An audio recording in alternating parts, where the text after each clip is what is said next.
to the ABC Podcast. Always be cool. The show where your hosts, DC and BK, showcase your local business and real estate pros going gangbusters in leadership, community involvement, and just being cool.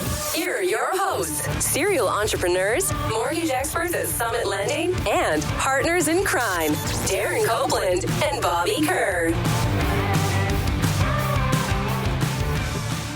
All right, everybody, it's the Always Be Cool podcast with your hosts, Bobby Kerr, Darren Copeland. What's up, everybody? We've got a great special guest on, MLB All Star, just all-around great guy, 12-year Major League Baseball veteran, Mr. Sean Casey. Right on. Okay, well, let's do as we normally do. Here's the intro on Mr. Sean Casey, born July 2nd, 1974, nicknamed the Mayor. He attended Upper St. Clair High School near Pittsburgh, Pennsylvania, and graduated from the University of Richmond. In the 1995 season as a junior, Casey hit for a .461 batting average to lead all Division I players. He was a second-round pick of the Indians in the 1995 MLB Draft. Former MLB first baseman from 1997 to 2008 with the Indians, Reds, Pirates, Tigers, and the Boston Red Sox. He is a three-time MLB All Star.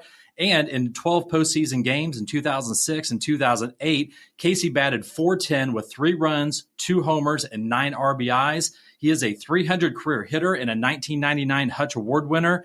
In 2012, he was inducted into the Cincinnati Reds Baseball Hall of Fame. He's also a member of both the Richmond University and Virginia Sports Hall of Fames. Currently, he is a broadcaster and commentator for the MLB Network. He has 4 children. He's got Andrew, Jacob, and daughters Carli and Jillian. All-around awesome guy, Sean Casey, the Mayor. Welcome to the show, buddy. So that's a badass setup you got there behind you, Mr. Casey. Yeah, you know what? I started a podcast a little over a year ago, and I had all this memorabilia that I collected. I've collected over the years. Crazy. Yeah. I'm just like a total fan of the game, and I was before I played. That's why it's so funny. Like when I first got to the big leagues, I was asking guys.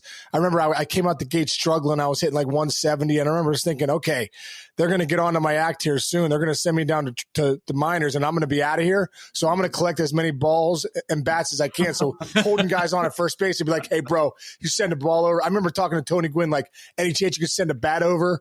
So I was like, I collected all this stuff. And then luckily I ended up doing well and playing up there for 11, 12 years. Right. But it's funny because when I was launching my podcast, I was like, what am I going to do with all this memorabilia that I've collected over the years? So I just created this like memorabilia room. So it's been pretty cool. That's awesome. Yeah. Well, let's, you've got your own podcast, The Mayor's Office. You've got your own YouTube channel. So you're having ball players. Like what has that done for you post baseball in order to continue to talk about it every day? Because we've got, big league ball players on here every once in a while. Yeah. And the thing that they say they miss the most is just sitting down and talking baseball with other players. So like, what's that like for you right now, continuing that after ball? Well, on 2 fronts, it's been, 2 things have been great in my life. I've worked right when I retired after the 2008 season. I started working for Major League Baseball Network. So this is my 14th year there. So I always say, like, boy, was I so fortunate, so blessed that I went into, another team environment with those guys, like Dan Plesac, Al Leiter, Billy Ripken, Greg Amsinger, all these great guys, that are still Kevin Millar, Ryan Dempster, guys that are like really buddies of mine. I still get to kind of be their teammate, which is really cool. And then the podcast has gone to just another level. Just like you guys love doing what you do, the podcast, I love doing that too. It allows me to sit down with a lot of friends that I had over the years and just get that one-on-one conversation where you can really sit down for like an hour and get into their lives and get into like them as fathers and how they grew up and advice that was given to them and all that stuff. So, the podcast for me has really just been really a fun time to reconnect with a lot of guys I played with, a lot of friends that I had. Well, you had an amazing career, Sean. I mean, from 1997, 2008, you were with the Indians, Reds, Pirates, Tigers, and Red Sox, man. So I can imagine over those years and the different clubhouses and the guys that you came around, you probably came around some really cool characters that you probably keep in touch with these days. Yeah, a lot of characters. I always say, like, when I look back, it was like, you never grow up in that industry because you're still playing baseball and you play 162 games in 180 days. And you'd go insane if you didn't try to have some fun or have some characters on those teams. So, I just caught up with Pete Harnish, one of the funniest guys I ever played with. Just had him on my podcast 2 weeks ago. And, I look back at some of the fun things that we did, and just a lot of good guys, man, a lot of good people, a lot of funny guys. And, that is one thing when, people say, what do you miss? I'm like, yeah, you miss the flights with those guys. You miss the bus rides, you miss the lunches and the dinners, obviously. I think one of the things that's cool about Major League Baseball is, like, obviously you're not going to war because that's totally different, but you are going to, like, a battle. You know what I mean? You're in front of, you're in the Coliseum. You're in front of thousands of fans every night. And you're with those guys, those 25 guys that you are doing so much with. You spend more time with them than you do your family, and you get that close-knit group when you go out there to perform. You kind of have each other's backs, and you'll never replicate that environment ever again in your life, especially at that level. When you get to the big leagues, at that level, at that intensity, at that, that adrenaline, will never be the same. And I think sometimes you do miss that a little bit. Oh, sure. Everybody we talked to that was in the game, they say that they just miss they don't miss playing. They miss the dinners. They miss the playing cards in the clubhouse. They miss the drinking, just that camaraderie. So we totally hear you. You mentioned battle. We're going to battle, right? I mean, let's just come out of the gate hot. You were in a couple brawls on the baseball diamond. There was one in particular. What's this Coco Crisp thing? Yeah. Right? Oh my gosh, I remember that so vividly. And I mean, even though you didn't start it, but my gosh, let's just talk. That's a great story that you tell. You're a great storyteller. So Coco Crisp is batting. James Shields is pitching. James Shields is with the Tampa Bay Rays. Go. Yeah, well, earlier in the game, I can't remember the second baseman, Aoki, I think maybe. Oh, Coco Crisp came in hard into second, and the Rays took exception to it. We started John, and I'd been around. This is my last year in the big league, so I'd been around long enough to know when, like, this is gonna go somewhere. Yeah. I just knew something was gonna happen. And so here we went, and the next time Coco came up and James Shields was on the mound, because I think James Shields was chirping at him earlier. And I think the first pitch, I don't know if it was behind him or up and in. And I remember getting on the top step. I wasn't the fastest guy in the world, but whenever there's a brawl, you usually try to get out there as quick as you can. And I remember, like, telling the guys, in the dugout, let's go, everyone get on the top step where, it's about to happen. It's going to go down, no doubt. And sure enough, the next pitch, I don't know if it was behind him or he drilled him, but Coco comes out. Now, Coco was a Gold Glove boxer, I believe, back in high school, where he grew up, out in Oakland. Nice. And just a great athlete, and James Shields, you go back and look at that fight. I mean, James Shields throws an absolute haymaker. Both those guys were at the Royals, so we watched them closely later on. Yeah. Right. So, yeah, exactly. So Shields throws a haymaker. Coco does like a matrix move. He's flat down. I'm like, I didn't even know how it missed him. And then Coco comes back and throws, drop, boom, boom, throws a couple to Shields. There's mayhem.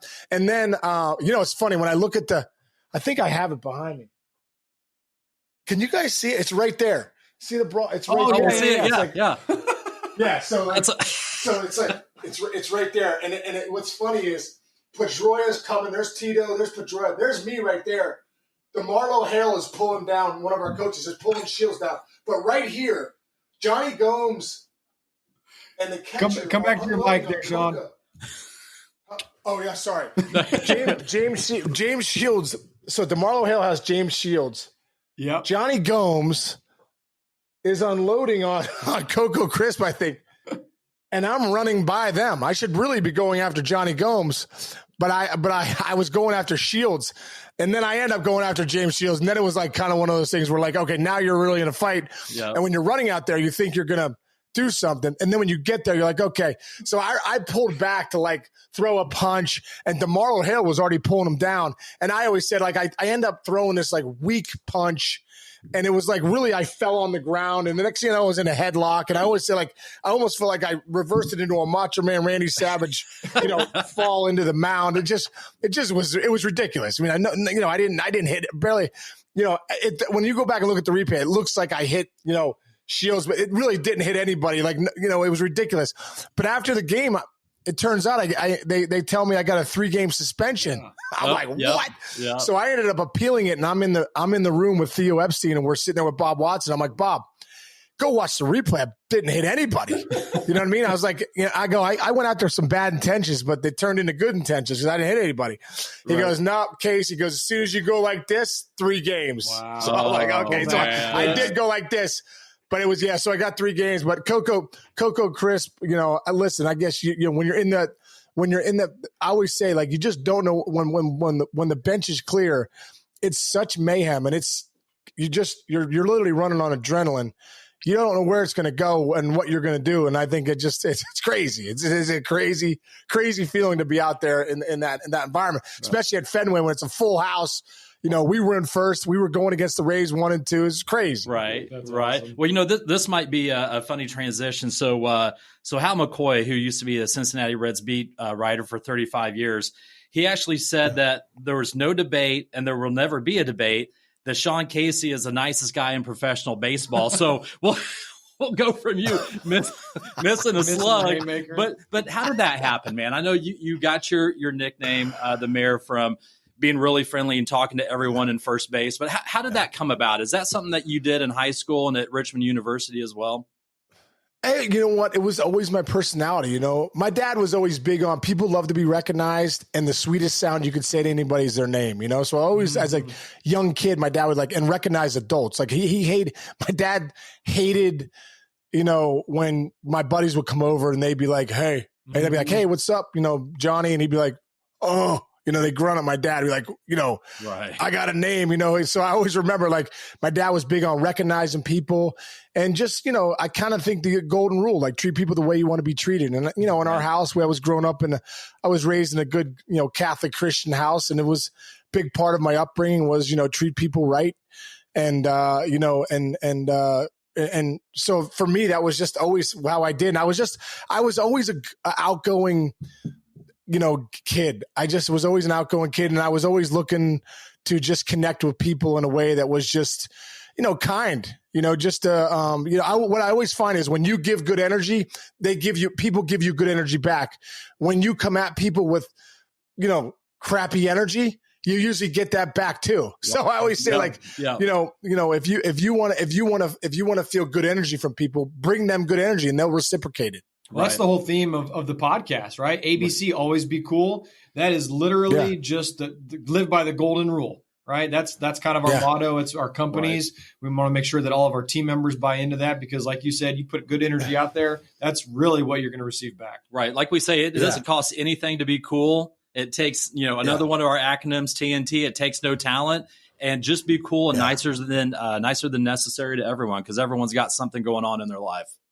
That's the truth. I think if we approach people more towards the empathetic, like, hey man, like, so the waiter wasn't that nice or whoever, and hey man, life is hard at times, you know what I mean? Like, it wasn't meant to be easy and it's not easy sometimes, but sometimes we feel like, oh, people should treat us. People owe us to be treated, nice, and that's not true. But I always tell my kids all the time, who are you in control of? You're in control of you. Like I'm in control of anything that I do. Like I can bring good energy to anybody all the time.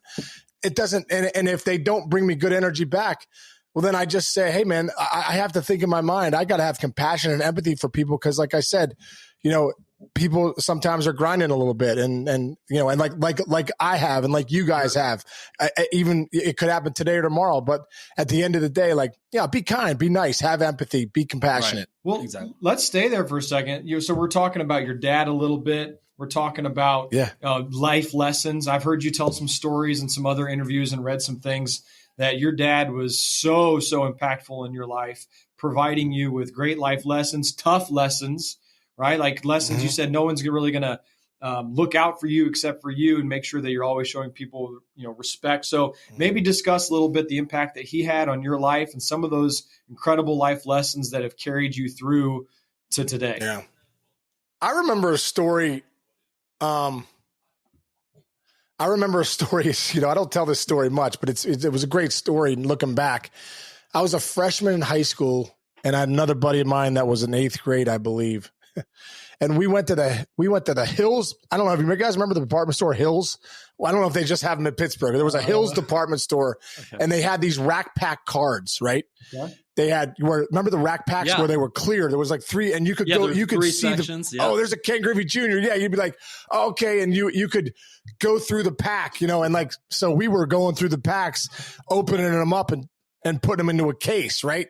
So like the smart kids we were there for like 4 hours. So, did you pull up some suspicious. chairs? Yeah, it was so ridiculous looking back. Didn't look suspicious at all. Me and my buddy are going through every rack pack, sitting there for 4 hours, putting them into a case. What do we think? We're not going to get caught? So sure enough, we walk out like 4 hours later. I grab a quick icy on the way out. Boom. Security is like, you got to come on in back with us. Can you empty your pockets? We empty our pockets. We have all these. It's so funny because I played with Junior for 6 years. We were really getting like Ken Griffey Jr. I played with Sheffield, all those good rookies back in like 88, 89. It's ridiculous to think back, but it's so funny. Right. So we go upstairs. I remember this guy calls my dad. He's like, hey, he's like, what's your number? So I give my number, call the home phone. I was like, is Jim Casey there? Is Jimmy? Hey, Jim, we just want to let you know we have your son Sean down here for shoplifting. I'm like, oh man, this isn't good. This is not good. You know what I mean? Like all the lessons my dad has taught me, all the things. You know what I mean? Like, but you're rolling the dice. You're 14. You're 13 and 14 years old. You're starting to think you're invincible. So anyway, my dad comes and picks me up, grabs me, doesn't say a word to me. We get in the car and it's like that silence is deafening. So we're driving back and he's like. He doesn't say anything, and we get home, and he goes to take a walk. He's like, I need to take a walk because I really need to think about something here. And I'm like, oh. And then I go to my mom, like, Mom, what's wrong with Dad? She's like, you're in trouble, young man. You were in trouble. You're in big trouble. Your father's pissed. I'm pissed. We're disappointed. I'm like, all right, geez, what's going on here? So my dad comes back like an hour later, comes upstairs, and he sits in a chair in his room, and he gives me the dictionary, right? So he's sitting in the chair and I'm standing in front of him. And he goes, I want you to look up the word thief. Tell me what it says. Oh, boy. So I open up the dictionary. And I'm like, thief, a person that steals from someone else. He goes, I want you to look up the word selfish. Oh, yeah, selfish, wanting more than you have. I want you to look up the word greed. Greed. So I'm like, oh, my God. I'm like, this is just tell me to go to my room for freaking 2 weeks. Like, this is way worse. You know what I mean? Right. So he's like, this is what he says to me. He goes, it's greedy, selfish thieves like you are the reason that people are out of work, are the reason that companies are going under. He just went through this whole thing of like, your actions have impact on other people.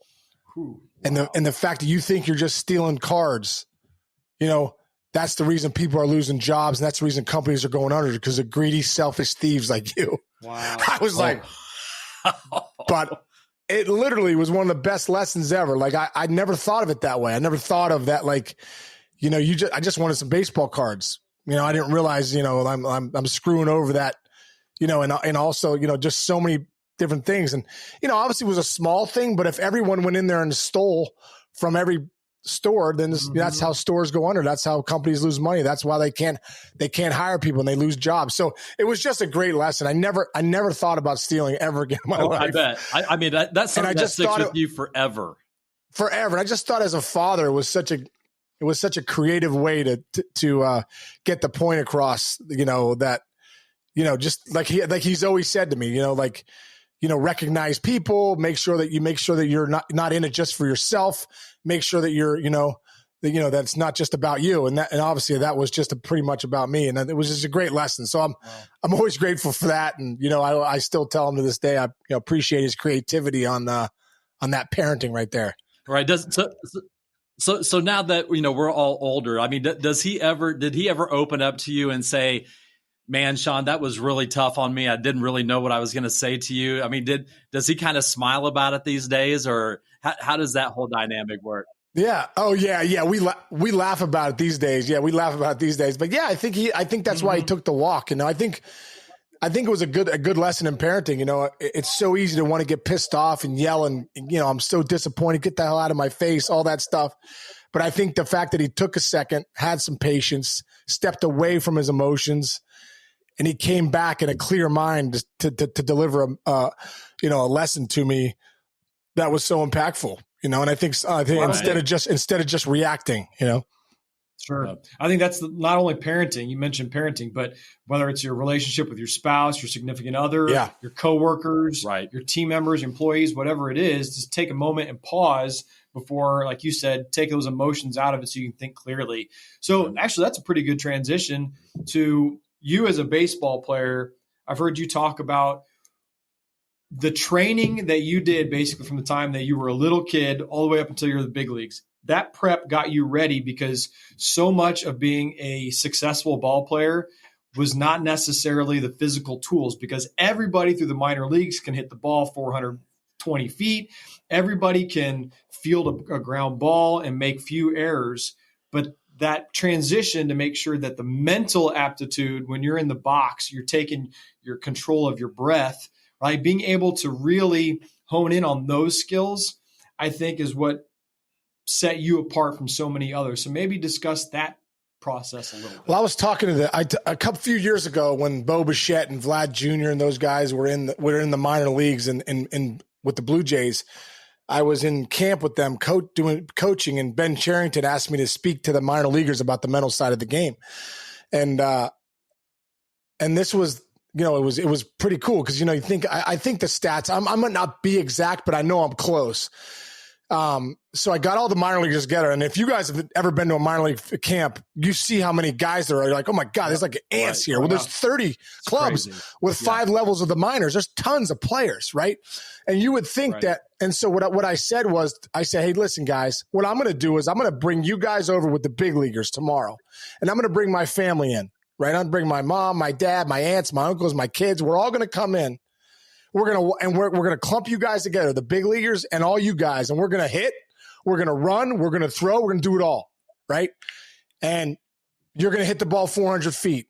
You're gonna throw the ball 90 miles an hour across the diamond. You're gonna run 6'7", 6'8", 60s. You're gonna be able to bat to ball the balls. You're gonna be able to show that skill of hitting. And I said, and when you guys go back to the minor leagues and the big leaguers go back to the big leagues, I'm going to get my family together and I'm going to say, so tell me who the big leaguers were. And they're going to have no idea. They're going to have no idea because they all look like big leaguers. And I said, then why are 95% of you are not going to get a cup of coffee in the big leagues? And my family has no idea who's who. No idea. And I said, the biggest reason why is the guys up in the big leagues. And I made this other point. I said, listen, the season's long. It's 162 games in 180 days. It's a grind. That's why it's Major League Baseball. There's no other sport out there that has that grind mentally every single night, right? I remember talking to Sidney Crosby one time, who's one of the greatest hockey players of all time. And he was like, how do you guys do it? I watched them go up and down the ice. I'm like, how do you guys do it? He's like, well, we play 81 games. You guys play 162, like double, and I was like, the grind of the mind. What I said was, okay, now think about this. For 140 games, you guys are some of the best players out there, right? And 3 times a month, I'm going to give you 3 times a month you take off. So like maybe you got in a fight with your wife. Maybe you got a little bit of a cold. Maybe you had a couple too many pops the night before and you just can't grind through the game, right? So 3 games off a month, that's not a ton, but you do that over 6 months. Let's say it's 20 games. 20 games, you're like, I'm 0 for 4, right? So I say, okay, you start the season off 0 for 80.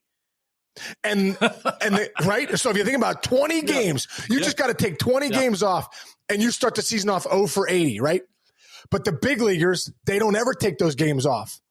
They don't ever, if they don't feel well, they figure it out, right? The process is so much tighter. It's so much more consistent, right? So these guys have all the talent, but at the end of the day, the mental grind of the process. And that's why I say for guys that are come up to the big leagues, get a routine that works for you every day, right? The most successful people in life, they have clear systems about how they live their days, whether they're CEOs, whether they're the big workers, they have a clear system of how they live their life. They win their mornings, whatever they do. I don't know if they exercise in the morning, they might get up or on lifestyle meditation, they might journal, they might move their body, get their energy going, right? So I always tell people, get your routine right?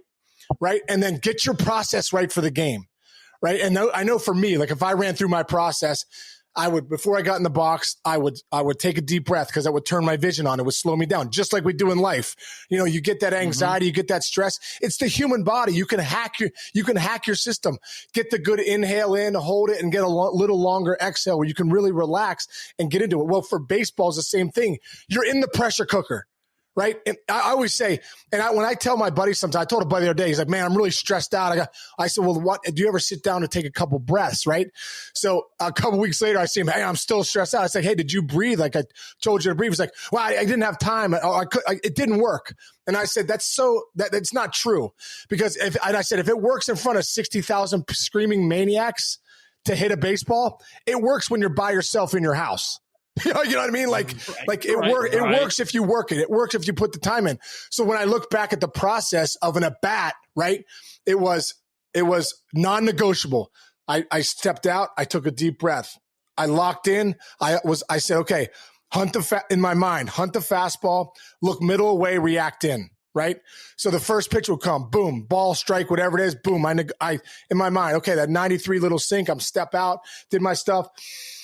Deep breath, reset my present moment, back in. Look, hunt the fastball, look middle way, react in.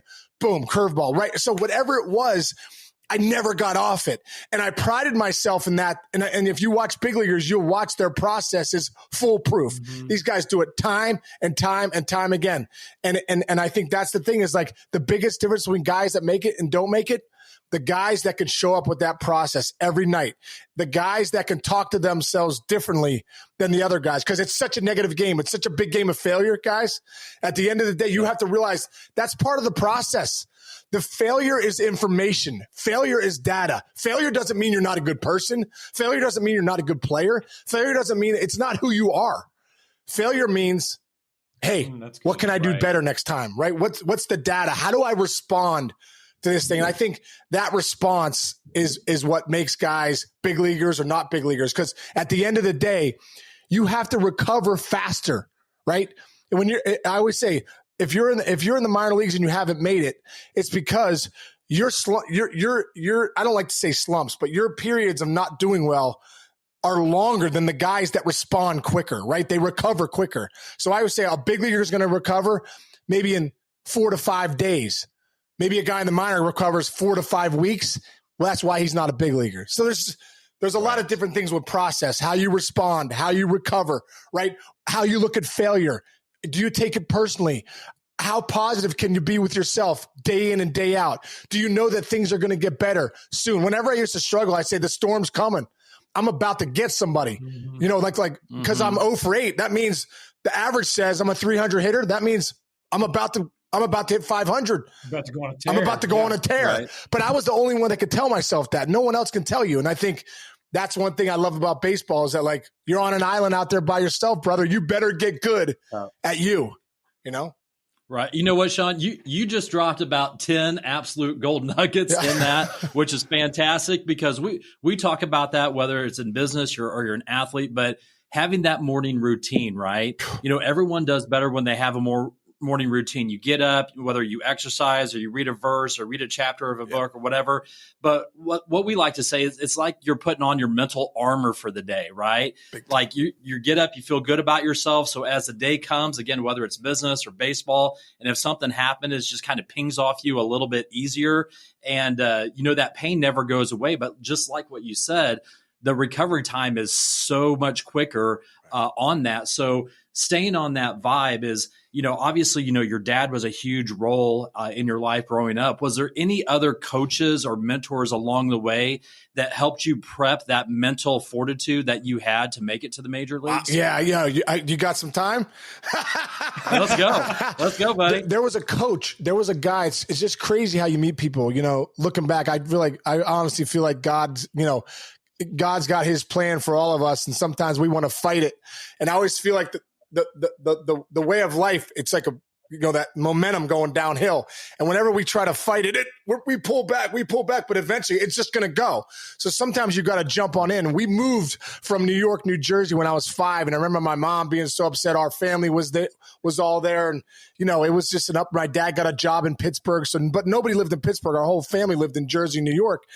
And I always look back at my whole story. I met a guy when I was 14, 15 years old named Frank Porco. He was a local hitting instructor. So he wasn't like this great guru that they have now. You know what I mean? They got everybody, this guru.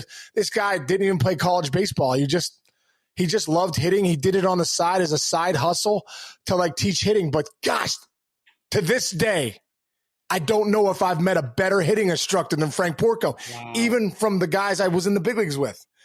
This guy was just so good at coaching, at teaching. Like, it's one thing to know stuff, but it's another thing to teach it, especially to a 15-year-old kid. I used to go to him every Tuesday night. And just a real quick backstory. When I was 14 years old, I didn't play much on my freshman team, right? And I went to my dad. I'm like, hey, Dad, I'm like, can you go talk to the coach real quick? Because, I've been one of the best players all the way up till now. And what the heck's going on here? Like, I can't believe I'm not playing. And he was like, oh, man, Sean, he's like, I appreciate the conversation. And I think this might have been right after I got done shoplifting, so I couldn't say much, you know what I mean? But my dad was like, hey, I appreciate it. Yeah. So he's like, I appreciate the conversation, but I'm not going to go talk to your coach. He goes, obviously, you're not glaringly better than the kid that's playing in front of you. He's like, but there is a batting cage that just opened up in the town next to us. I'll make a deal with you. If you hit, I'll buy you as many tokens as you want. As soon as you stop hitting, the deal's off. And I'm like, he goes, you got to put the time in, the reps. He goes, repetition is the mother of skill. You actually have to put in the reps. And I had never really heard that before. I just was the best player up until then. So sure enough, I loved baseball and I started to hit every day. And that's when I met Frank Porco, because he was up there giving hitting lessons. And I remember asking my dad, do you think I could hit with this guy on Tuesday nights? It was like $20, right? And it was gold, man. The guy taught me so much. He gave me enough nuggets on hitting, on using your hands and letting the ball travel and all these things so that I started to love the work. So he would give me something to work on, and I would work on it every day after school. My mom would drop me off. I'd go hit all day long. I'd hit for 3-4 hours, I still – the process. The process, right? And this is where I learned the process, right? This is where I learned a routine. So I'd hit every day, blah, blah, blah. So Frank Porco was huge for me with that, right? Was huge for me developing that. And then, when my dad bought me a book called The Mental Game of Baseball when I was a junior in high school by Harvey Dorfman and Carl Keel. Randomly bought it. I really wasn't a big reader then, but I absolutely loved, here it is right here. I still have it. I absolutely loved this book for whatever reason. Like, Harvey was speaking to me, and Harvey ended up becoming my mental coach when I got to the big leagues. I finally called him. I'm like, listen, I feel like I know you. You've been talking to me since I was a 16-year-old kid.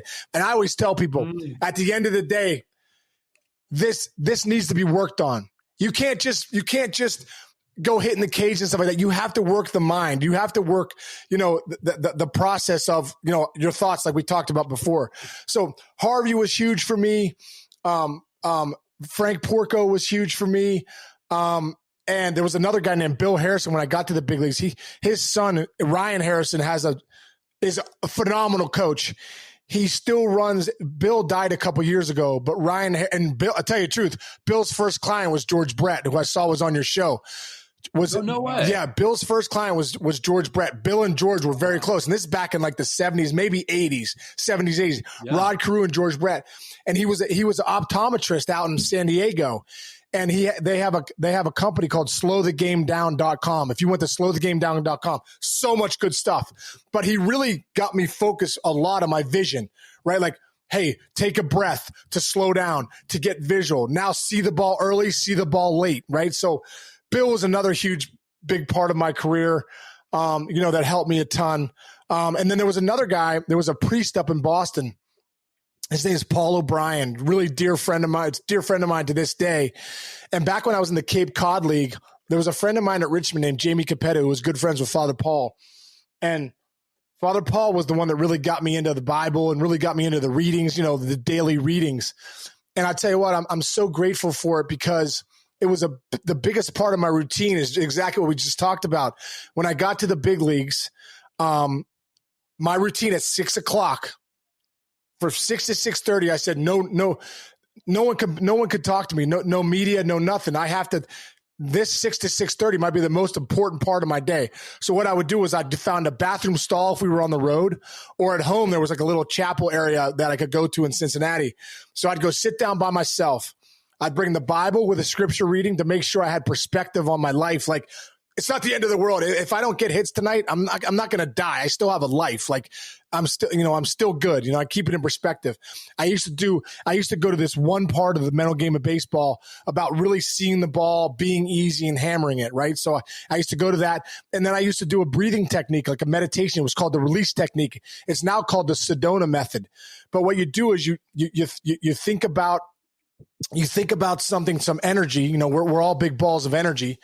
And you think about, maybe that game that night or something that's bothering you. You feel the energy. It'll hit you somewhere in your body. So sometimes it'll hit me in my stomach. Sometimes it'll hit me in my throat. Sometimes it'll hit me in my chest. And what I would do is I would put my head down. I would breathe in. And I would find the energy, and I would open up. I know it sounds funny, but it works. I would open up like a window or a door in the area where the energy was, and I would release it through my breathing. So I would breathe in, I'd find it, and then I would release it out. When I would leave that room at 6:30, I was ready to play. I almost felt like a different human being. I put my mind into a different state. I was ready to play. I would go to my locker, get dressed, 6:45, run my sprints. At 7:05, it's game time. Let's go. And I did that every single day. And a lot of that routine that was so important was from the mentors that I had, the Frank Porcos, the Bill Harrisons, the Father Pauls, the Harvey Dorfmans. And I just kind of took all their knowledge and put it into a routine for me that worked. And it's just like you guys were talking about your morning routine. It's no different now in my life. Like, what I have found is that when I win my mornings, I win my days. So I get up, I drink a green drink right when I get up. I walk outside for 5 minutes to get some sun, right? To get my circadian rhythms in the right way. I go journal for at least 5 minutes. I love the phrase, it's okay to suck, but it's not okay to skip. I put it on my refrigerator. I just always think that. I don't want to journal every day. I don't want to do that routine every day. I didn't want to hit off a tee every day. But it's like the compound pounding. Like, if you just do it, you're going to get back what you need. You just can't stop. So I know when I go to journal some mornings, I don't even know what to journal. I'm like, just start writing. But I do it for at least 5 minutes. I set a timer. And some days it's 20, some days it's 5. But it's okay. It's okay to suck, not okay to skip. I love that motto. It's helped me so much. And then I go hit the Peloton for a minimum of 10 minutes because I look at it as the energy making machine. If I get my fit, the way they say 90% of your psychology is your physiology, right?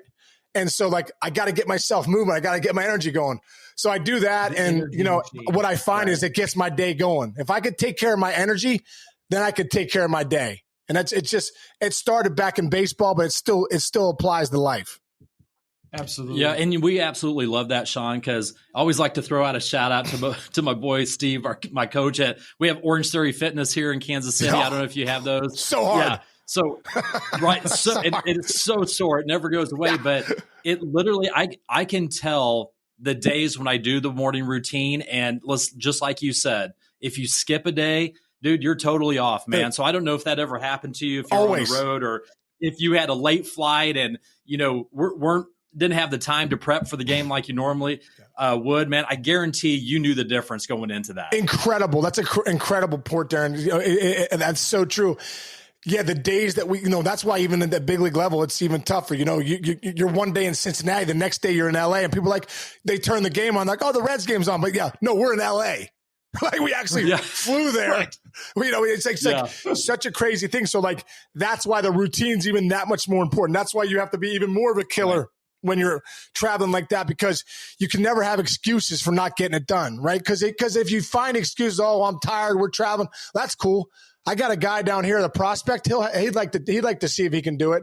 I got another guy on another team. They'll bring in. If you can't do it, we'll get someone in here that can do it. That's why the routine became non-negotiable. Every day, 6 o'clock, here we go. Every day for getting ready for the game at 4 o'clock. So you're right. Now, the same way for me now. The days that I feel more stress and anxiety, the days I feel uneasy, every time I go back and look at my protocol, man, I missed the Peloton, or man, I didn't take that walk today. I didn't get my body moving. I sat around a lot today. I didn't get into my scripture reading, or I didn't get into, some of the, I like to read a little bit. I didn't get into a 5 minute, 10 minutes of reading. There's something in that protocol for me that I didn't do, but usually it's my physiology. Like, I didn't move my body the way I should. Sure. And my body gave me back exactly what I deserve. Well, I've heard Sean Casey say a couple of things in other interviews and read some things. Number one, quote, "You don't get better with lessons or teachings. People better themselves through repetition and practice." Right. Which is exactly what we're talking about, right? We're not improving because someone taught us how to improve. We're improving because we're trusting the process instead of not focusing on the results. So that's the first part that I want people to take away. The second part is also when you're training, not only are you focusing on the process, but you're building confidence. So whether it's physical, mental, we're talking about business, we're talking about baseball, you're building confidence in yourself, not just muscle memory or reps, whether it's weightlifting, batting cages, public speaking, whatever it is. That process is getting you ready for the results. So instead of focusing on the results, you're actually just building that trust and that confidence in yourself. So think about this. That's so good, Bobby, because you're exactly right. Like at the end of the day in life, if I don't trust myself, well, how do I trust anybody else? How am I going to really live the life that I want if I don't trust myself? I really feel like there's a soulful level here where every day we have to if I say I'm going to do something and I do it, bam, I get inner trust in myself. I gain confidence in myself. When I commit to something and I do it, boom, I just gave myself some inner confidence to believe in myself that, like, you know what? My soul says to me, this guy does what he says he's going to do. This guy follows through when he says he's going to follow through. This guy, when he says he's going to go to bed at 9:30, 10 o'clock, get at least 7 hours of sleep, he does it. When he says he's going to eat clean all day long, he does it. You know, and all of a sudden you start to say, man, this stuff really works. This guy wants to show up to work out. He does it. And I always think there's a great book, an unbelievable book, and he's a mentor of mine too. He's a guy named Phil Stutz. He wrote a book called The Tools. It's an incredible book. And he also was introduced to me by a good friend of mine named Brian Johnson. And I don't know if you guys have checked this out, but if you don't, there's two things I want you to really check out when we're done here. There's a program called Optimize, where Brian Johnson's read over 1,000 books, and he's done like 20-second, 6-page philosopher's notes. And then 20-minute videos. It's phenomenal. It's called Optimize. He also just came out with an app called Heroic, and I'm part owner in it. And the only reason I'm part owner is because I really believe in it. And it's exactly what we talk about. What you do is you set your intentions, right? For what's your identity, your work, and your love. How do you take care of your energy, work, and love? And it basically you set your routines, right? You set your routines every day, and then you shoot an arrow every day whenever you accomplish them, right? And so I just, I think one of the biggest things is that I've looked at is, at the end of the day, what are my protocols and my processes every day to get the most out of myself, to get the most out of my present moments? And I always say this: you want to do the most selfish thing in your life, serve somebody else. You want to be really selfish? Go serve somebody else. And it could be, it doesn't have to be just at a soup kitchen or that grand. It could be your kids. It could be your wife. It could be your partner, your girlfriend, your boyfriend. It could be your grandparents, your parents. Find a way to serve somebody every day. Find a way to get out of yourself. It's the most selfish thing you could do. I always love that. Like, people think, well, I got to take care of me. Yeah, you want to take care of you? Go serve somebody. You want to take care of you? Go say somebody's name when you walk into a room. You want to take care of you? Go give the love the energy that you created in the morning. Go give that to somebody today. You know what I mean? And I think that's the inner trust, the confidence, the commitment that we talk about in life. Like, that's where you get true, that's true fulfillment. So Sean, that's amazing, like epic, man. So talk a little bit more about this app. So the Heroic app, obviously this tracks, your morning routine. So you're making agreements with yourself. Yes. And on the daily in the morning, you're marking off that checklist. Like you said, you're shooting those arrows once you accomplish those. Is that correct? Right here. So like today, I, like, this is my part of being a soulful father, right? This is my part. So even stuff like make the bed, dominate the dishes. So I dominate the dishes I dominate the dishes because I know, like, it literally in the morning, my girlfriend doesn't like to do the dishes. And I say, well, I'm going to dominate them because I'm going to serve you. I'm going to do them. So watch this. So when I dominate the dishes, which I'm going to do it right after we're done here. See this arrow? So I pull this and it's the Apollo arrow. Yeah. Bam. So it gives me it almost, nice. So every day. So I have like, bid for my daughters. I already shot the arrow. So like bid for my daughter, like Jillian. I shoot the arrow, boom. So I took them to breakfast this morning. A bid for my daughter, Carli, bid for my daughter, Jillian. Right. And then, so also when you go back here, so this is my anti-fragile anti-fragile Buffalo force. That's my identity every day. So breath training, meditate, start my day with a thank you. Those are the biggest things. And then I go like this. Right after this, I'm going to hit the Peloton. I'm going to do my shoulder exercise, take a walk.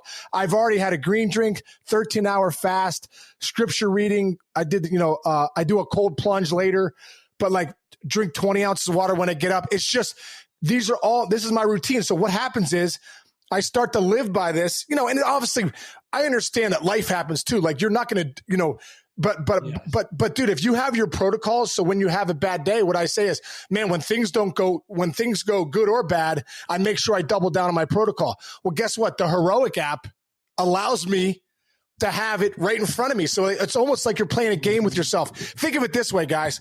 If we played baseball, the three of us, and we went out to a lot right now, and you're like, all right, Darren, you throw it to me, Bobby, you get out there, I'm going to hit it far. I hit it over your head, you run and get it, all right, that's fun.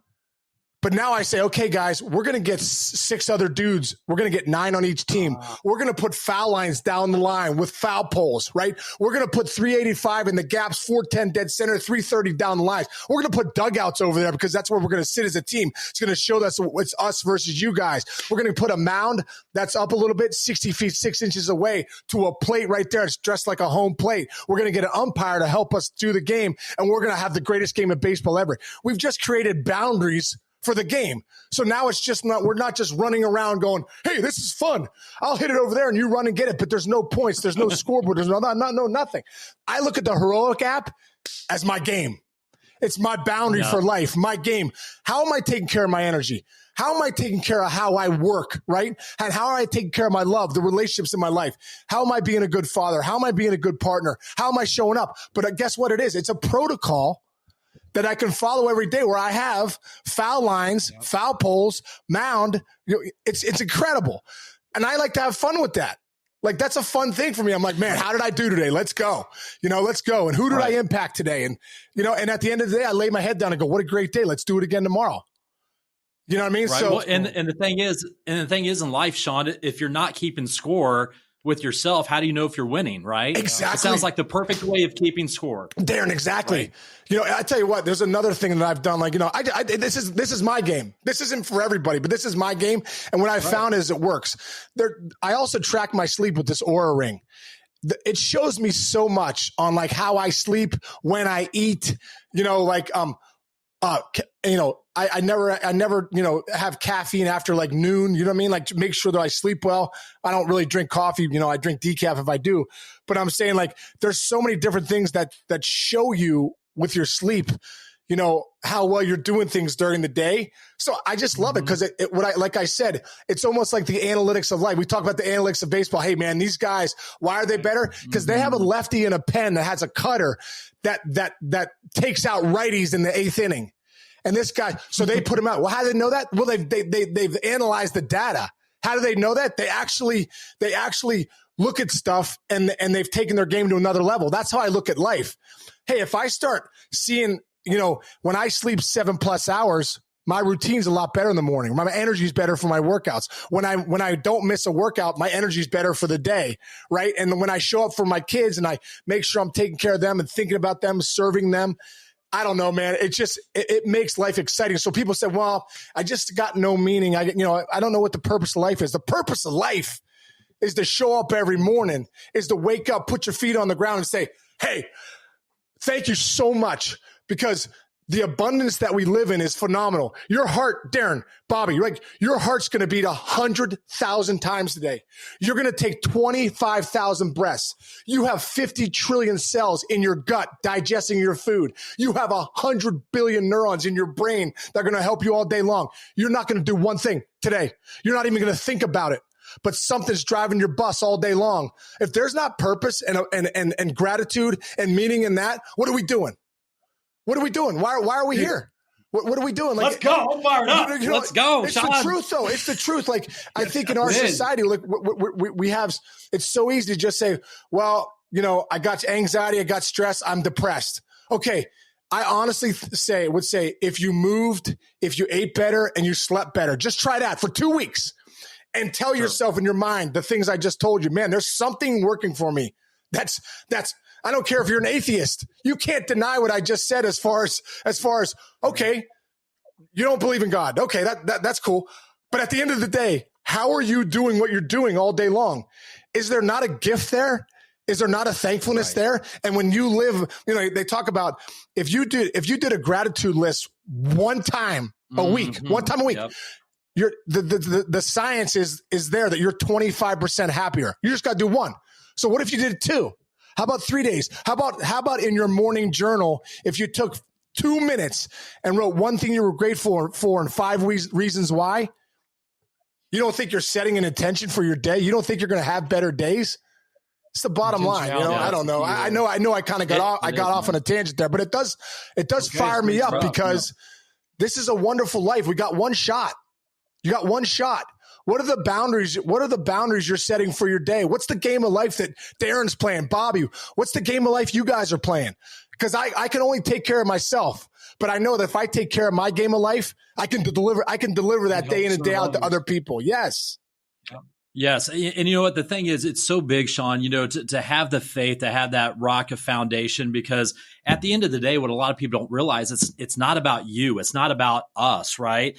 And we even have this saying in our businesses that we have, it's called the gratitude challenge, where we challenge our employees and the people that we know is every single day, whether it's 2 people or 5 people, but if you just start your morning routine and reach out to 2 people and tell them how thankful you are for them in their life, it's helping you and those endorphins to get going. And how often do you have someone, just reach out randomly out of the blue and say, you probably have a ton of people, but hey, Sean Casey, brother, man, thank you for being the light. Thank you for all that you do, man. That just makes you feel like a rock star, right? It's incredible. As a matter of fact, it's funny. I know I keep going back to it, but on my heroic list for the day, I'm like, send a friend a gratitude text. Make sure I get in touch with my parents, tell them how much I love them every day. So there's an intention there. But you're right. Who doesn't want to get a nice text saying, "Hey, man, appreciate you. The energy you bring, appreciate the love that you show," or it's the truth. And they did a study out in USC years ago on gratitude. And they got three different groups. And what they said was, okay, we're going to have one group here. You guys are going to write down 5 things you're generically happy about, right? Just the earth, my parents, my car, 5 things. The other group, you write down 5 reasons you're grateful that you're not those people, right? 5 reasons you're grateful that you're not, somewhere, that's not a good place, right? And then the third group was, we want you to write down one thing you're grateful for and 5 reasons why. And it was a 10-week study. And after the 10 weeks, what they found was the group that wrote down one thing they're grateful for every day and 5 reasons why were exponentially had more joy, more fulfillment, more in the tank, right? Than the other groups. I always think that's interesting. And I do that in the mornings when I'm done journaling. At the end, I write one thing I'm grateful for and 5 reasons why. It also challenges my brain every day to find something new, to find something, it's crazy. Even as small as even if you went to your liver, like your liver, when you go to bed, it wakes up. They say it wakes up 3 hours before you do. So it wakes up, it pops up, it goes to the toxins from the day before, it gets them out in your system. And that's why that drink of water in the first 20 to 30 minutes when you get up is so important, because you're taking those toxins. So I always say to myself, like I wrote the other day, man, thank you for my liver, because this dude's working hard for me. And then I got to work hard for it. Right? To get the drink down, to get those toxins moving. And we have so much information nowadays. The human body is so phenomenal, and there's just so much to be thankful for. But it's such a cool challenge. Find one thing you're thankful for every day, 5 reasons why, and set your intention of your mind for the day. Yeah, no, that's fantastic. That's fantastic. Man, hey, great stuff, Sean. Dude, that's amazing. Hey, real quick, and then we want to jump into some stories. So, can you tell our listeners real quick where can they find that app again? Oh yeah. If you go to Heroic. I believe it's called Heroic, and it's on if it's on the App Store, but also too, my buddy Brian Johnson is combining the Heroic. So Optimize is another app, but pretty soon they're all going to be on the Heroic app. But fellas, when you go check out, I think Optimize is not. Just go to the Heroic app. When you check out what he's done with these plus ones and philosopher's notes, you will be blown away. And I tell people all the time, like, our brains are looking for new learning every day. Like, every day you should spend some time in new learning and growth. Like, okay, I got a place to go. Go to Heroic, and you got your one-stop shop.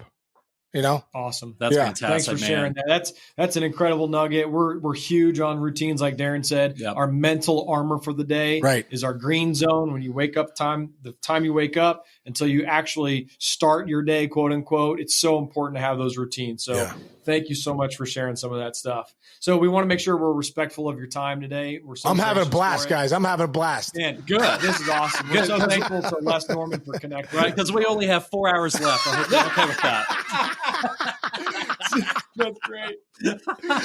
All right, so real quick, man, I want to hear some great, funny Sean Casey stories because I know you're full of them. Right. But let's tell another one that's a couple minutes long about your arbitration story. Oh my God, this makes me like cry laughing each and every time. Oh my God. Well, arbitration is something I always tell guys. Arbitration is something everyone should do once and never again. Right? Everyone should go there once. Explain. So for the listeners that aren't familiar about arbitration hearings, so give a little background. So arbitration is something you go to when after your third year in the big leagues, the team has control of you for 3 years. They can pay you the minimum salary. They bump it up to, not much for those first 3 years. So like Pete Alonso a couple years ago, he hits 52 homers in his rookie year or second year. He gets paid like $20,000 more. Right. So like you got your best player you don't really get paid till you're going into your fourth year. So I had 2 All-Star years my first couple years. And I hit 330 in 1 year with 25 bombs, 99 ribbies, 46 doubles. I was an All-Star in Boston. Next year I hit 315, 20 bombs, was one of the better players in the game 2 years in a row.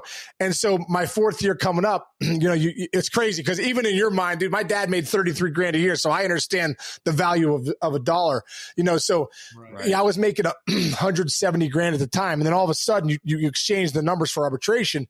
We exchanged, we wanted $3 million and the Reds were offering 2.6. So that's not a lot of money. It's a ton of money, but I'm saying as far as coming to a common ground, you exchange numbers, and then usually people don't go to arbitration. They just you're not 10 million apart, right? You're not 10 million. You're a couple $100,000, which so 2.8 would be the mid range. And so for whatever reason, Jim Bowden, who's he's a buddy of mine, so I could tell this story. He was the GM at the time. He's like, we want to give you 2.7. I was like, you can't get to 2.8. Like after taxes, it's like $100,000. We're fighting over here. He's like, nah, 2.7. So I'm like, you gotta be kidding me. So sure enough, in the off season, every day really counts. So I lived in Florida and the arbitration hearings were in Arizona. So I'm like, we had to go to Arizona for a couple of days to do this hearing. I'm like, you have got to be kidding me. So Ron Shapiro was my agent at the time. And he's like, okay, looks like we're going to go to arbitration because they're not getting off the 2.7 number. I'm like, this is unbelievable. So sure enough, boom, I grabbed my suit, grabbed my clothes, bam, I'm on my way to Arizona. And it was funny at the time, my wife at the time was like, just sign for 2.6. And I'm like, no, you can't do that. Cause then you're screwing other guys in the union. You're screwing the number. You gotta think about other people when you do this process. It's not just about you saying, we'll take the 2.6. So I said, I'd asked my agent at the time, could my wife at the time, could she come into the arbitration hearing? He's like, yeah, bring her in. Cause I was like, she's got to see the business side of the game. So anyway, we go to arbitration and it's literally like a courtroom. There's 3 arbiters, right? 3 lawyers. They're sitting there. They're going to hear the case. And across the way is the commissioner's lawyers. I believe Rob Manfred was then a lawyer at the time. So he was across the way. I had Michael Weiner, God rest his soul, who became the head of the union after a while. Ron Shapiro, my agent, my wife at the time, Mandi, was there. And then a bunch of lawyers on our side, on the union side, and then the commissioner's side. And I remember my agent saying, hey, listen, they're going to start crushing you in a second here. When they start crushing you, he's like, don't show any emotion. Just write it down, right? Just write it down. So he puts a pad in front of me with a pen. So they come out the gates. They're like, this guy's the biggest base clogger in the baseball. I'm like, what the? Boom, I'm starting writing, they go through. Yeah, I'm writing it down. And then come up with some other stuff. I'm writing it down. I got a whole page of stuff. And meanwhile, I'm thinking to myself, man, I've the human element comes in because you're like, dude, I mean, what bad could they say about me? I'm basically a two-time All-Star. I'm one of the best hitters in the game. I do a ton for the community. I'm a great teammate. You know what I mean? There's so many good things. I'm like, but they find things. Employer ragging they on just you. need to get those arbitrators to think, okay, this guy deserves 2.6 and not 3. And when you go to arbitration, you get the number. So there is no middle ground anymore. It's either you're going to get 2.6 or 3, right? So we go through the whole thing. I'm a sweater, so I'm sweating at the time. I'm like sweating bullets, right? I'm so hot. I'm so pissed. I'm in this room. I want to jump across and just fight every lawyer on the other side, right? So the arbitrators are like, all right, let's take a quick break. So we take a quick break, and I go out there and I'm, talking to Mandi, and I'm like, you know what? This is why I'm so glad you're here, so you could see that, this is a business. These guys don't care about, us. They care about the money, saving $100,000 here, saving $200,000. So Jim Bowden comes out and he's like, he comes over to me and obviously, he's like, listen, I just want to let you know, this is business. This isn't personal. I'm like, no, Jim, this is personal now. It's officially, I don't even feel like I should be on the 12-year-old travel All-Star team, let alone the Cincinnati Reds number 3 hitter during this whole thing. This is crazy. So we're going through the whole thing. Jim walks off and I'm like so fired up. And I tell Mandi, I'm like, you know what? This is unbelievable. They're saying this stuff. It's unbelievable. I'm sweating so bad. And I was like, what's crazy is, I'm starting to get fired up in there and something smells so bad in that room. It's phenomenal. It's like unbelievable. And then Mandy's like, and she's like, yeah, something smells terrible. And then she kind of gets closer into me and she smells my jacket. And she's like, oh my God, I think it might be you. And I'm like, oh my God, it is me. And she goes, we had just gotten a couple cats like 6 months earlier. She goes, is that the suit jacket that the cat pissed on the last road trip of the year? And I'm like, oh my God, it is. She goes, well, didn't you get that dry cleaned? I go, yeah. And she goes, well, it must not get cat pee out then. I'm like, oh my gosh, it's disgusting. Just was marinating in the sweat, was bringing the cat pee out of this suit. So I stepped out. I threw the suit away. We went back in the room. I didn't even care if anyone smelled me at that point. I just was like so mad, sweating. I was already sweating profusely. Smelled like a cat litter box. You know what I mean? And sure enough, guys, the great thing is, a couple hours later, I get a call from Michael Weiner. He's like, congratulations, man. You won your case. I'm like, yes, I'm first purchase. I'm going to get a new suit. Yes, that's fantastic. That's fantastic. Dude, thank you. I love that story. That is epic. So now that you're friends with the former GM, did you ever give him a hard time about that? Oh, yeah. Well, what's funny was I told this story one time, and I believe I probably was on the Dan Patrick Show or Jim Rome, one of those ones that's, obviously national. And Bowden called me up. He's like, I don't remember it that way. I don't remember the story that way. Because, I think he felt like I made him look bad. I was like, Jim, I'm just telling the story how I remember it, brother. That's how I remembered it, Right. Dude, that's fantastic.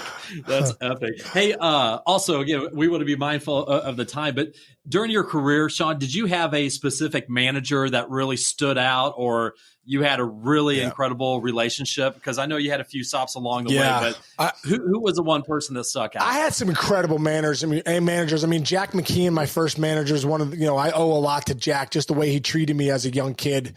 I'm thankful for that. Bob Boone was with 3 years. I enjoyed him too.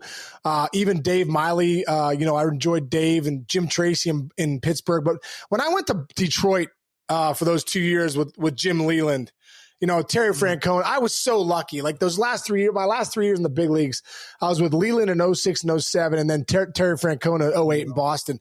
Those guys are just legendaries. And Jimmy was just, was just such a great manager and just was, fun loving, kept it light. One of the funniest guys I ever met, but you were also scared of him too. He was like, he wrote a fine line that was genius, how he could be your friend 1 second and the next second he was your dad, in your face about stuff. Yeah. So it's crazy. And Terry Francona was the same way. Tito was just such a good guy. You had so much respect for him and you just want to run through a brick wall for him. So those guys at the end of my career, I'm so grateful that I've played for Leland and Tito. That's cool. So as we start to wrap up real quick, you mentioned Tito. There's a story that I've heard you tell too about, I think it was Clayton Kershaw's first year, really just came up to the bigs and you're up to bat. First year. No. This is at spring training. He wasn't even a big leaguer. So he's just fresh out of the box basically. Oh dude. Joe Torre's managing LA. Yeah. So we're in Vero Beach, I'm trying to get my bats in for the season. We just, we're there, and I think it was the last year they were in Vero. So it was packed house. Anywhere we went with Boston, it was literally like you were like the Beatles in their prime. You know what I mean? Fans would come out. It was crazy. It was one of the coolest experiences of my life. So we're hitting that game. It's my third at bat. It's going to be my last at bat probably of the game because I'm a veteran at the time. And I look out, I'm leading off the inning, and there's a guy on the mound, number 98, and he's like 6'5", lefty.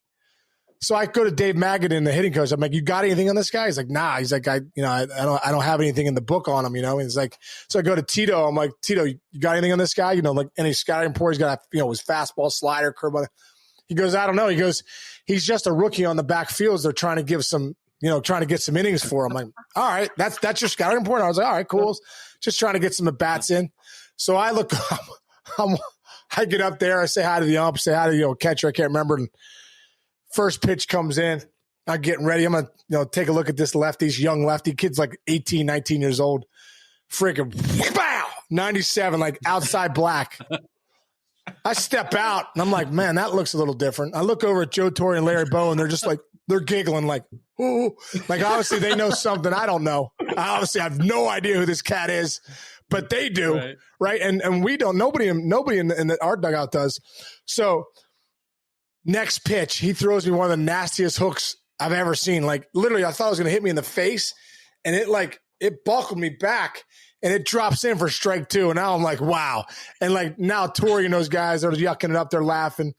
Next pitch, he throws 198, paints it outside black. It was strike 3, but the ump's like ball, and I'm like, that was just a courtesy. Like I'm a veteran. This guy, he doesn't even know who this guy is.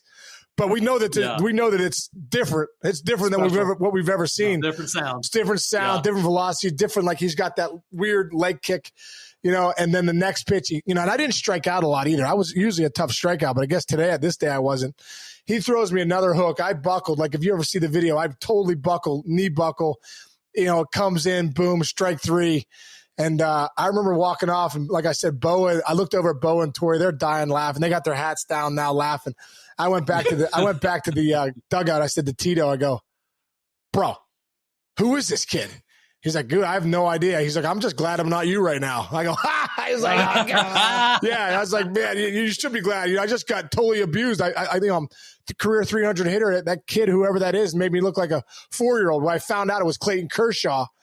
And he ended up getting called up that year and obviously dominated from that moment on, even till now. So I didn't feel so bad after I saw what he was doing to everybody else. He was basically treating them the way he treated me, which was not kind.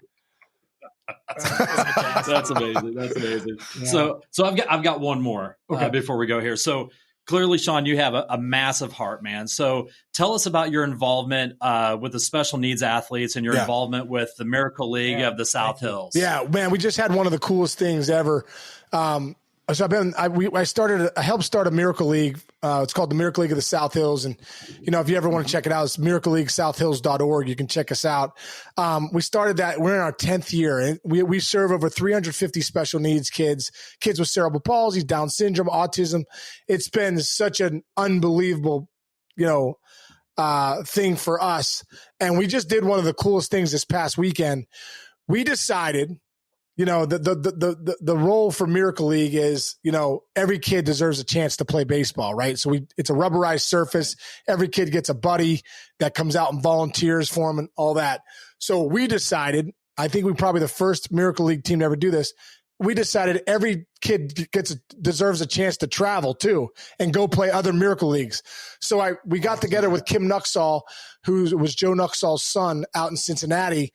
And we said, hey, we're going to come your way to play your Miracle League team. So we did this past weekend. We took a bus from Pittsburgh. We took 25 kids and their parents. We bused to Cincinnati, and we played the Joe Nuxall Miracle League teams. We ended up playing 3 games against them, and it was they had 1,000 people waiting for us when we got off the bus, and they cheered our kids as they got off the bus, and it was incredible. Absolutely. One of the greatest days of my life was seeing those kids' faces and the parents and anyone that's involved with the Miracle Leagues. They're just, I always tell people, if you're having a tough day or you're feeling a little depressed or on edge, go find a Miracle League in your area and go spend 30 minutes to an hour there. I guarantee you'll find joy in a hurry. Yeah, I can't even imagine, brother, that just the looks on the parents' faces and the tears of joy that are coming around, man. There can't be a dry eye in that place, man. That is just it's nothing special. Short of epic, dude. Yeah, you know what? I think the biggest thing too, guys, is that, you know, the parents at the end of the day, you know, I've had parents say, man, we're prisoners in our house on the weekends. There's not a lot for us to do. So when we created this field, it opened up, you know, we get the kids big league uniforms, hats, you know, these kids, just like you and I used to do, sleep with your bat, sleep with your glove. So are these kids. They're fired up to be with their friends, make new friends, you know, go to school. Think about the impact of this.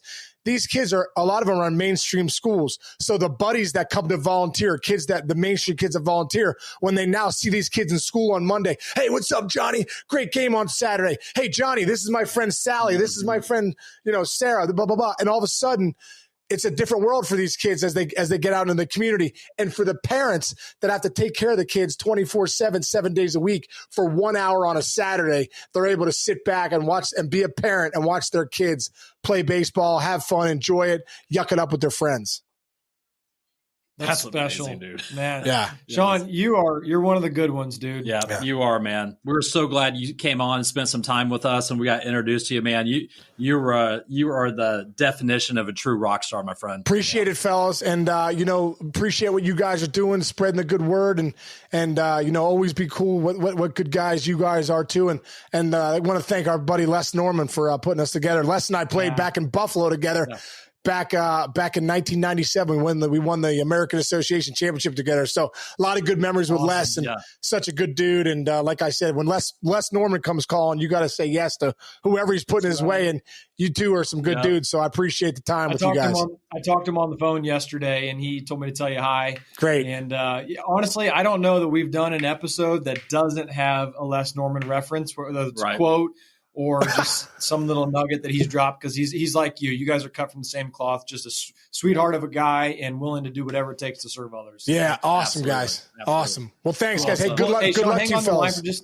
Yeah, go ahead. Thank you. If you wouldn't mind hanging on the line for 2 more minutes, and then I'm going to go ahead and stop recording. Go ahead and tell the listeners where they can find you. Yeah. You can find me at on Twitter. I'm at the mayor's office. On Instagram, I'm at the mayor's office MLB. And then got your YouTube channel? Yeah, YouTube. Oh, yeah. And then our YouTube channel is at the mayor's office with Sean Casey, and our podcast is called at the mayor's office. I guess the mayor's office reference everywhere, but the mayor's office, and you can find us on Spotify, Apple, and you know, we're really having a fun time with that. If you guys want to, you know, hear some good stuff on baseball, but we also have, like, my buddy Brian Johnson. We had a friend of ours, Mark Devine, who's a Navy SEAL on, and this guy Michael DeSanti, who's a great life coach too. You know, we have a lot of different figures on there, so it's a lot of fun. So yeah, you can find me in all those different planes.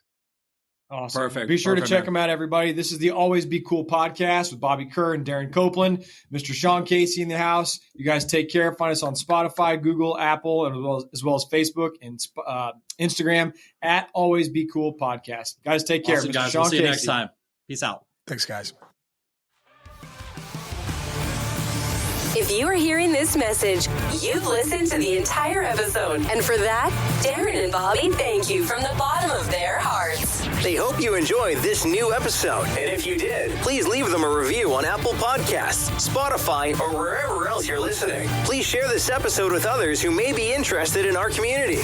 Also, feel free to let DC and BK know which business or community leaders you'd like to see covered in future episodes. Get in touch in the comments or on social media. See you next time for a new episode. And remember, always be cool. This podcast is powered by Summit Lending, NMLS number 1850081, Equal Housing Lender.